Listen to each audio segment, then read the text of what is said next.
Guarantee ವೆಚ್ಚ ಸರಿದೂಗಿಸಲು ಹೆಣಗಾಡುತ್ತಿದೆಯಾ ಕೈ ಸರ್ಕಾರ ಎನ್ನುವ ಪ್ರಶ್ನೆಗಳು ಮೂಡ್ತಾ ಇದೆ.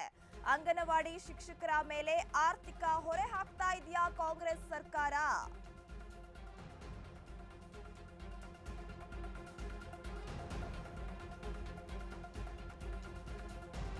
ಅಂಗನವಾಡಿ ಶಿಕ್ಷಕರಿಗೆ ಆರ್ಥಿಕ ಹೊರೆ ಹಾಕ್ತಾ ಇದೆಯಾ ರಾಜ್ಯ ಸರ್ಕಾರ ಎನ್ನುವ ಪ್ರಶ್ನೆಗಳು ಮೂಡ್ತಾ ಇದೆ.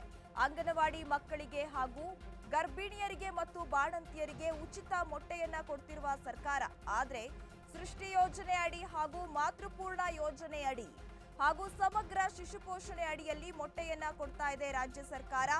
ಆದ್ರೆ ಆ ಮೊಟ್ಟೆ ಕೊಡುವ ಅಂಗನವಾಡಿ ಶಿಕ್ಷಕರಿಗೆ ಇದೀಗ ಆರ್ಥಿಕ ಹೊರೆ ಆಗ್ತಾ ಇದೆಯಾ?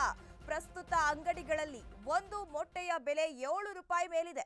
ಹೀಗಾಗಿ ರಾಜ್ಯ ಸರ್ಕಾರ ಕೊಡ್ತಾ ಇರುವ 6 ರೂಪಾಯಿ ಹಣ ಸಾಲ್ತಾ ಇಲ್ಲ ಶಿಕ್ಷಕರಿಗೆ. ಇದರಿಂದಾಗಿ ಹೆಚ್ಚುವರಿ ಹಣವನ್ನ ಕೊಡಬೇಕು ಅಂತ ಕೂಡ ಆಗ್ರಹಿಸಲಾಗ್ತಾ ಇದೆ. ಸೃಷ್ಟಿ ಯೋಜನೆಯಡಿ ಹಾಗೂ ಮಾತೃಪೂರ್ಣ ಯೋಜನೆಯಡಿ ಈಗ ಒಂದು ಮೊಟ್ಟೆಯ ವಿಚಾರ ಮೇಲ್ನೋಟಕ್ಕೆ ಬರ್ತಾ ಇದೆ. ಒಂದು ಮೊಟ್ಟೆಗೆ ಕೇವಲ 6 ರೂಪಾಯಿ ಮಾತ್ರ ಕೊಡ್ತಾ ಇದೆ ರಾಜ್ಯ ಸರ್ಕಾರ. ಪ್ರಸ್ತುತ ಅಂಗಡಿಗಳಲ್ಲಿ 7 ರೂಪಾಯಿಗೂ ಹೆಚ್ಚಿದೆ ಒಂದು ಮೊಟ್ಟೆಯ ಬೆಲೆ ಎನ್ನುವ ಒಂದು ಮಾಹಿತಿ ಕೂಡ ಲಭ್ಯವಾಗ್ತಾ ಇದೆ. ಯಾಕಂದ್ರೆ ಪ್ರತಿದಿನ ಮೊಟ್ಟೆಗಳ ಬೆಲೆ ಏರಿಕೆಯಾಗ್ತಾ ಇದೆ. ಮಾರುಕಟ್ಟೆಯಲ್ಲಿ ಸಾಮಾನ್ಯವಾಗಿ ಮೊಟ್ಟೆಗಳ ದರ ಕೂಡ ಏರಿಕೆಯಾಗ್ತಾ ಇದೆ. ಒಂದು ಮೊಟ್ಟೆಗೆ ಕೇವಲ 6 ರೂಪಾಯಿ ಮಾತ್ರ ಕೊಡ್ತಾ ಇದೆ ರಾಜ್ಯ ಸರ್ಕಾರ. ಪ್ರಸ್ತುತ ಅಂಗಡಿಗಳಲ್ಲಿ 7 ರೂಪಾಯಿಗೂ ಹೆಚ್ಚಿದೆ ಒಂದು ಮೊಟ್ಟೆಯ ಬೆಲೆ. ಈ ಬಗ್ಗೆ ರಾಜ್ಯ ಸರ್ಕಾರಕ್ಕೆ ಹೆಚ್ಚುವರಿ ಹಣ ಕೊಡುವಂತೆ ಮನವಿಯನ್ನ ಮಾಡಿದ್ದಾರೆ ಶಿಕ್ಷಕರು. ಶಿಕ್ಷಕರ ಮನವಿಗೂ ರಾಜ್ಯ ಸರ್ಕಾರ ಮನ್ನಣೆ ಕೊಡ್ತಾ ಇಲ್ಲ.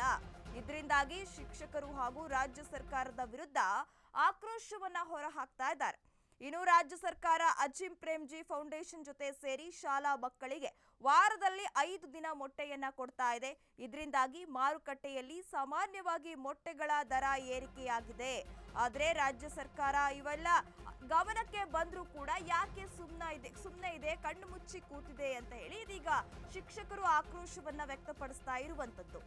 ಸೃಷ್ಟಿ ಯೋಜನೆ ಅಡಿ ಹಾಗೂ ಮಾತೃಪೂರ್ಣ ಯೋಜನೆ ಅಡಿ ಹಾಗೂ ಸಮಗ್ರ ಶಿಶು ಪೋಷಣೆ ಅಡಿಯಲ್ಲಿ ಮೊಟ್ಟೆಯನ್ನ ಕೊಡ್ತಾ ಇದೆ ರಾಜ್ಯ ಸರ್ಕಾರ.